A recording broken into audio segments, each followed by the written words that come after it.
Hello, I'm Jeff Gold, and thank you so much for joining us on this very special Maverick Minute.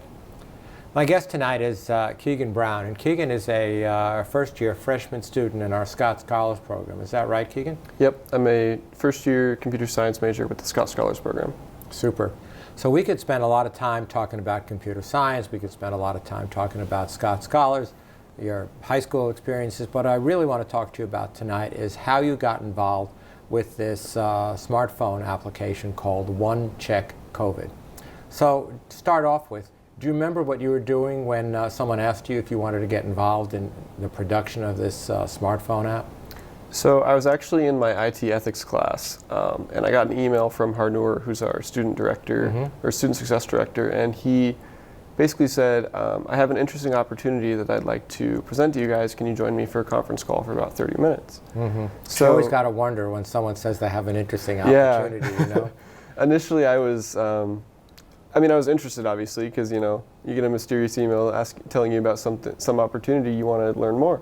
But I was able to step out of class for a few minutes and get on this conference call, and that's when he told us that there was this opportunity to develop a COVID-19 screener that would allow people to have access to accurate recommendations and information regarding what they should do based on what symptoms they might report that they have or what exposure they might report that they have. So right after I had that call, it was an immediate yes. I was really excited to get started and get working on something that... And you weren't the only student, right? There were two others? Yeah, Carly and Grayson were also on the team, and we all felt that this was a really great opportunity to develop an application that would have a real impact, not only in the Omaha, Nebraska communities, but even on a national scale.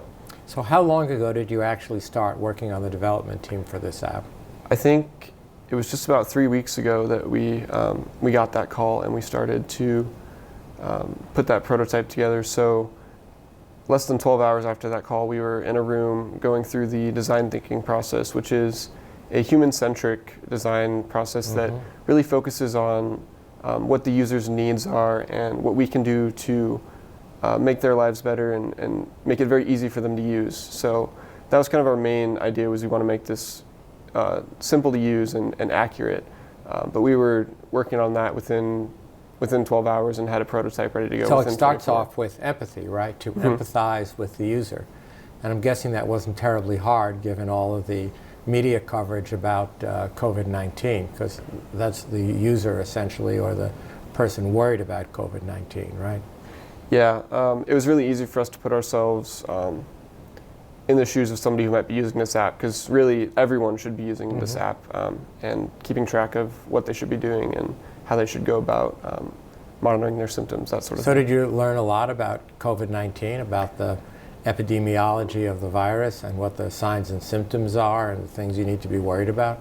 I learned quite a bit. I bet you did. Yeah, in working with the UNMC doctors, they helped us to develop and incorporate some logic that would actually decide, based on symptoms and the answers to the questions in the survey, what the user should do and what recommendation they should get. And the joke was that I was, at times I would be, working through the logic, reading through it, and they joked around that I should just go for my MD next, because I would be telling them, oh, we'll put fever, cough, and this, and then you'll get to this recommendation. Well, so did you decide to go for your MD? I don't know about that one. Right. Well, there's always life after computer science, right? As you may know, my undergraduate degree was in engineering in theoretical and applied mechanics, which at that time was very much artificial intelligence and programming and things of that nature. And look, ended up in a few different places in life, but it's certainly been great. So let's talk a little bit about your experience, because any type of programming application, particularly something as complex as this and something that has so much relevance to getting it right. We didn't need to get this almost right. This is not a video game. Human lives are going to depend on getting this right, even though it is a guide, but people do take it seriously. You had an opportunity to work with the physicians at the Med Center, is that right? Yeah, we worked very closely with them they were the ones that kind of formulated the logic and went through well, that's reassuring. the medical work of, getting what symptoms should get you where, what medical history should get you where. But working with them was really interesting because it's definitely a very interdisciplinary scenario where, computer scientists don't normally work with medical doctors on a daily basis. So it was a really interesting and I think helpful scenario to be in as far as getting comfortable with the terminology they were using and incorporating that into the application in such a way that it's accessible to anyone. That was really helpful and really important to be able to do. So if you remember the day the app went live, the team hit send to the App Store, and in under an hour later, it was up on the store. So do you remember how you felt when you downloaded the official version, first version? Yeah, I was very relieved that we had it out there. It was a long process. A lot of hours went into it over the 3 weeks we spent developing it, and it felt really good to get something out there. All the beta testing and off, which was extensive.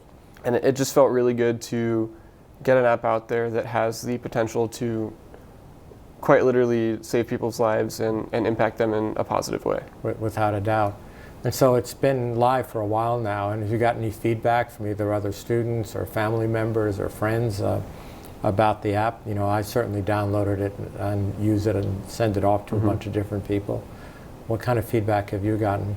Yeah, so I was really excited when we got it released, and I sent it out to as many friends and family I could think of on a text message, just all at once. And I'm glad to say that a lot of the feedback we got was very positive feedback, and also a lot of constructive criticism that we look forward to implementing in our next updates and iterations. So I understand you're working on version 2 right now, right? And needless to say, this was a very important collaborative effort with Apple Computer as well. So that must have been an amazing experience to work with them.